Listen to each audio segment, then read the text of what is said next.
This is finally the year that we get a respectable bench press. How are we gonna do that? Hard training, intelligent training, but also I have 3 bench press accessory tools that I want to show you that are going to improve your training and help you get a bigger and better bench press. First up, we've got a good pair of wrist wraps, which is something that I am shocked to learn a lot of people don't utilize in their training. It's not a must-have, but it's pretty darn close. A good pair of wrist wraps, much like these, I've got the A7 wrist wraps. They're really long. I like the longer version. You can get a ton of different styles. The brand is not what's important. What is important is that you find a wrist wrap that you can use to help stabilize the wrist joint during the bench press. I don't know about you, but I don't love trusting my wrist with a lot of heavy weight. The wrist wrap can help take some of that strain off of your wrist, especially when you're going for those 90%, 95%, or maybe you're going for a PR.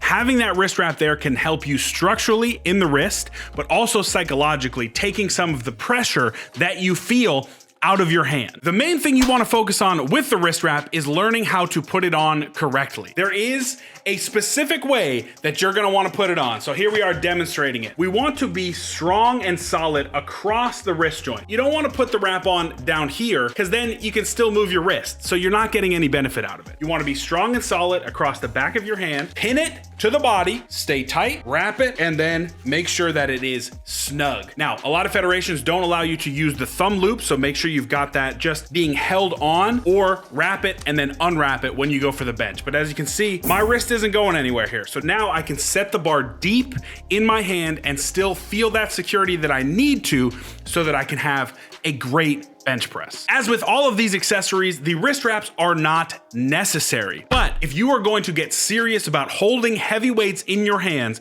and performing a bench press to the best of your ability, the first thing that should be on your list in terms of purchases should be a quality pair of wrist wraps. Next up on our never-ending quest to get a respectable bench press, we have the bench block.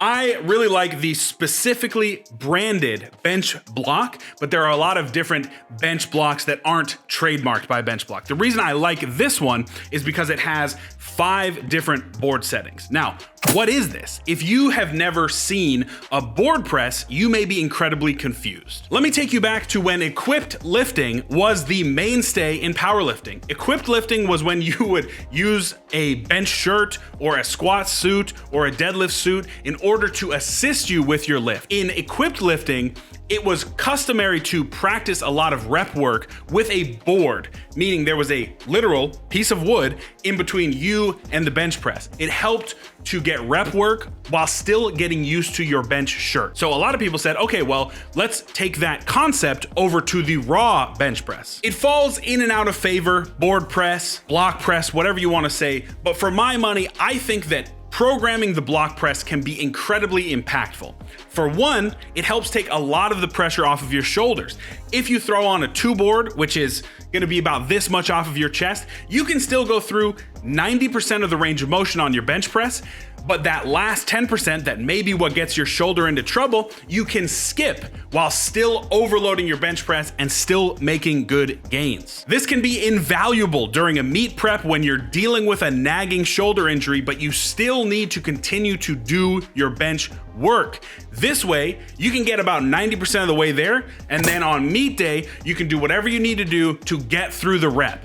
It's not a perfect solution, but it is one that really helps when you're dealing with a shoulder injury. Another really fabulous way to use the bench block is to work through sticking points. If you notice that you get stuck about halfway up the chest, it would make sense to do some of your bench volume really repping through that sticking point. So now you can get the bench block to stop off of the chest about where your sticking point is and just work through that range of motion, help engage the triceps a little bit more and get used to pushing past that sticking point.